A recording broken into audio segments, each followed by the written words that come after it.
2 Edmonton women and 3 teenage girls are now back in Canada from Syria. They were being held in a Kurdish-run camp for suspected members of ISIS and their families. They had missed an earlier government repatriation flight. CBC's Catherine Tunney has confirmed those details. She's on the story for us and has more from Ottawa. It feels like in many ways one chapter has ended. There's been a fight for so long to bring people and Canadian women and children back to Canada, these 5 being part of that fight.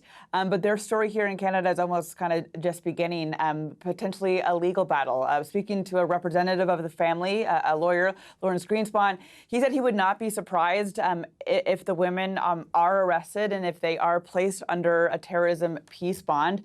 Peace bonds are, of course, those are not charges, but instead an order from a judge to behave a certain way or you would risk jail time. That has happened in other cases. So we're, of course, waiting for any kind of update to see what will happen to the 2 women.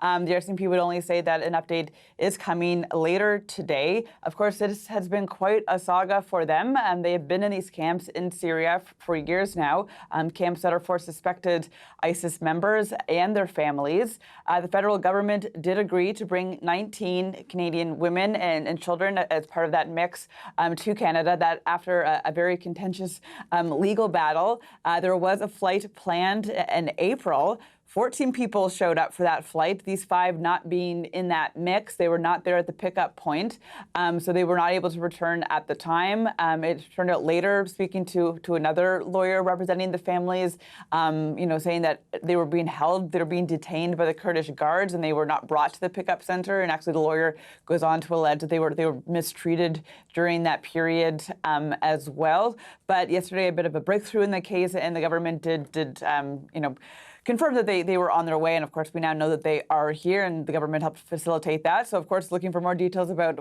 how that operation happened, of course. And then of course, waiting to find out anything about what's going to happen to them. Will they be put under arrest? Will they be put under a peace bond? Or maybe none of the above? So still a lot of questions in this case. Catherine, that other flight back from Syria to Canada, that was in April. There were 14 Canadians on board. Do we know what happened to the women who were on board that when they arrived back to Canada? Yeah, so this is all part of a push. The government has been under a lot of pressure from very vocal advocates who have argued that leaving people in these camps, despite some of the allegations, that Canada is not living up to its international obligations. That even if people are, have ties to ISIS, we're supposed to repatriate Canadian citizens to bring them back and deal with them here. And of course, people have also pointed out that there are children involved too, and some of them, are quite young. There are, of course, security concerns as well, and that kind of all weighed in on that court case. But the government did finally agree to repatriate, as I said, 19 of the 14 that came back in April. 4 of them were women. 3 of those women were arrested and put under peace bonds. There have been other cases where women have also gotten out outside of that kind of coordinated flight that I've been talking about.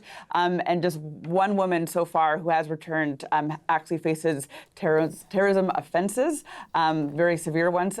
So we'll be watching how that plays out as well. There are, of course, also men in those camps, though that fight continues, and none of those men have been brought back to Canada.